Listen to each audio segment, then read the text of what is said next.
Mom, if Dad's gone, the company's all mine, right? Listening in disbelief at my brother's words, our mom, Patricia, responded, Well, obviously, Daniel. Plus, if you do the math, there's supposed to be a sizable inheritance in Plan B. With Dad's life insurance, we could live large for a while. It's like a bonus, huh? Oh, gotta thank our absent Dad. I felt like I was about to explode with anger. What's wrong with these people? This is unforgivable. I can't let them have their way. Just as I was about to yell, I got a call from Dad in the hospital. This story goes back a few months. My name is Christopher. I'm a 33-year-old architect working at a design firm. I moved out of my family home and now live alone in a nearby condo. Being single is a little lonely, but I love my job and live a fulfilling life every day. Today is a day off, and I had plans to meet with my dad, James. Ah, Christopher, how have you been? Dad showed up for our meetup with his usual warm smile on his face. Dad, long time no see. Have you lost some weight? Running a business must be tough. Work keeps me busy, but I'm doing well. Let's get going. I occasionally meet up with my dad like this to catch up over a meal. Today, Dad invited me to join him for some volunteer work. We're at a small children's care facility on the outskirts of town. Hello, Mr. Smith. James, Christopher, hello, and thank you for coming today. We were greeted by the friendly face of the elderly director. Dad and Mr. Smith were chatting away warmly. Turns out my dad grew up in this facility. After leaving it, he put himself through college and started his own architecture firm. Even without any relatives to rely on, he made it on his own efforts, and I've always admired him for that. On his day off, Dad often invites me to volunteer at the facility with him. Since we both have backgrounds in architecture, we can repair furniture and playground equipment. James, Christopher, you've helped a lot today. After finishing our repairs on beds, chairs, and swings, Mr. Smith thanked us as we were leaving. I felt good about making a difference, and for Dad, visiting Mr. Smith, who's like a father to him, must be important too. As we walked side by side, pondering where to grab a bite, a sleek black luxury car pulled up next to us. The window rolled down and out popped Mom. Driving the car was my brother Daniel. Well, well, look who it is. Back from the care facility again, are we? Mom said. It's embarrassing to have a dad without parents. Can we stop this already? Mom, let's go. My brother spoke, chomping on his gum. I wanted to retort that he was the one who should be embarrassed, being an adult with no stable job and dyed hair, but I held back. No point in saying anything to these people. It would be a waste. Daniel and I are going to dinner. You two can grab some fast food, and don't forget to fold the laundry. All right, understood, Patricia. Dad responded, and without another word, Mom rolled up the car window and they drove off. Dad and I just watched them go, saying nothing. Mom and my brother looked down on Dad, belittled him at every turn. Honestly, Mom might be beautiful on the outside, but that's about it. But the reason they can do all this is that they're basically living off Dad's income. They've been trash-talking him for as long as I can remember, saying he's a deadbeat from an orphanage, that he has no ambition or excitement in his life. They probably only see Dad as a wallet that listens to their every demand. What's worse, my brother Daniel eats all of this up and joins in on making fun of Dad. Our family has 2 kids, but Mom has always lavished her love only on Daniel. She's pretty much ignored me, giving Daniel whatever he wants, whenever he wants. Thanks to that, Daniel still clings to Mom like a child. Even in his 30s, he still calls her Mommy and lets her dictate even what he wears and eats. When I heard that Mom accompanied him to every driving lesson, I was floored. Dad, isn't it hard living with those 2? I asked my dad that question. I'm used to it. Besides, they're still family. I have to do what I can, Dad said in a lonely voice before heading back to the house he shares with Mom and Daniel. All I could do was watch him go. A month passed. I got a call from Mom saying that Dad had collapsed, so I rushed to the hospital. Dad, what on earth happened to you? Dad, who looked even more fragile than a month ago, responded, I got some tests done and they found cancer. Apparently, it's pretty advanced. My dad had been diagnosed with progressive stomach cancer. According to the doctors, he had about 3 months to live, give or take. I never thought this would happen, especially since he's only in his 60s. Even my mom was visibly shaken. Why did you let things get to this point? Because you and Daniel have been pushing Dad too hard. You know he's been stressed out. Christopher, how dare you speak to your parents like that? You're nothing like Daniel. And what is Daniel doing at a time like this? Off gambling again? While Mom and I were arguing, Dad spoke up quietly. Both of you stop. I'm fine. Go home for today. Dad, I'm sorry. I'll be back. I left the hospital room, but between my worries for Dad's health and the shock of his prognosis, I couldn't sleep that night. After that, I took on the responsibility of bringing Dad a change of clothes and doing his shopping as he requested. Sure enough, neither Mom nor my brother lifted a finger. Still, I wanted to make Dad's time as comfortable as possible. I popped into his hospital room during breaks from work and took care of him for 2 months. Then, one day, when I went back to my parents' house to grab some of Dad's belongings, I overheard Mom and my brother talking in the living room. Mommy, once Dad is gone, the business is all mine, right? Stunned by my brother's words, I listened more closely. That's when my mom chimed in. Daniel, it's not a given. Besides, if you do the math, there should be around $2 million in inheritance. Wow, that's awesome. Maybe I should buy another car. Why not? You'll be the company president, so you should drive a nice car. Thanks to his life insurance, we can live a little lavishly for a while. It's like a bonus. Gotta thank Dad for not being around. I felt like I was going to explode with anger. What kind of trash are these people? Unforgivable. I can't let them get their way. Just as I was about to unleash my anger, I got a message from Dad. Christopher, can you come to my hospital room alone? I managed to contain my emotions and went to see my dad. He had lost even more weight recently and his complexion looked bad. Christopher, thank you for always being there. What are you talking about, Dad? Just tell me what I can do to help. As I sat next to his bed, Dad began, There's something important I need to talk to you about. I listened quietly to my dad, holding back the tears as I responded. Visiting hours are almost over, so I'm going to head out, but about what we discussed? Dad, just focus on taking care of yourself for now. Thank you, Christopher. See you later. In the end, that was the last conversation I had with my dad. He took a turn for the worse shortly after and passed away the next day. I held my emaciated father's hand in the hospital room and cried. My mom and brother also put on a show of tears, but only this time. Things got pretty tough after that. Mom was technically in charge of the funeral, but of course she didn't lift a finger. Instead, she showed up at the funeral all dolled up in makeup and tried to cut corners on the costs.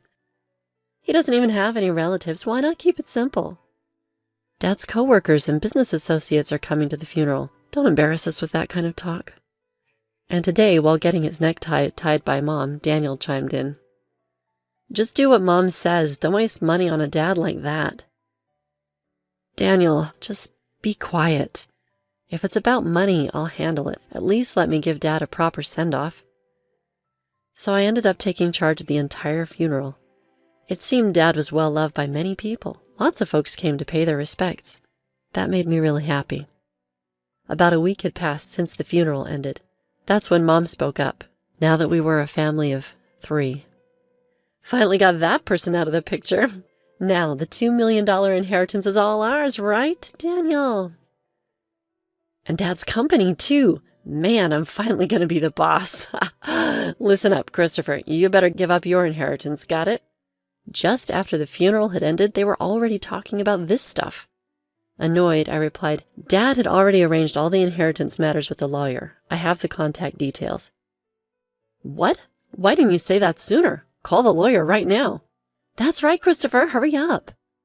So I dialed the number on the business card that Dad had given me. Not long after, the lawyer who arrived was a woman in her mid-30s. I'm Attorney Williams. I have been authorized by James to handle matters concerning the inheritance. I'm very sorry for your loss. While shaking hands and greeting the lawyer, my brother grinned and said, Wow, I thought lawyers were all old dudes. You're quite the looker. Got a boyfriend?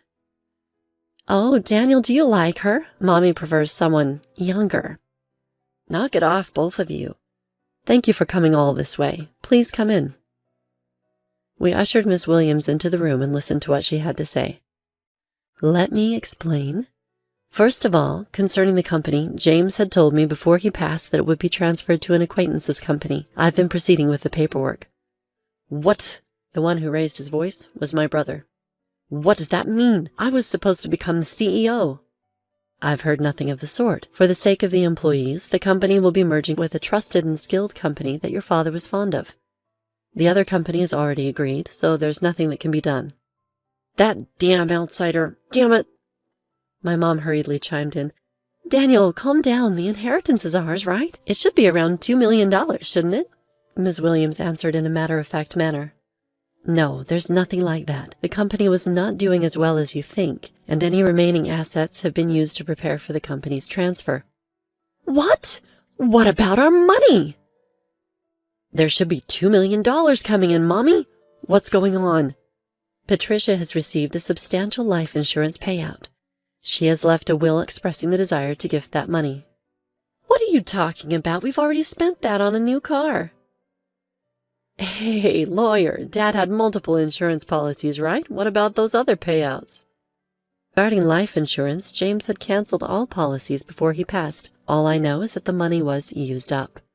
What? Where did all the money go before he died? Damn it! Was he planning to leave us without a dime?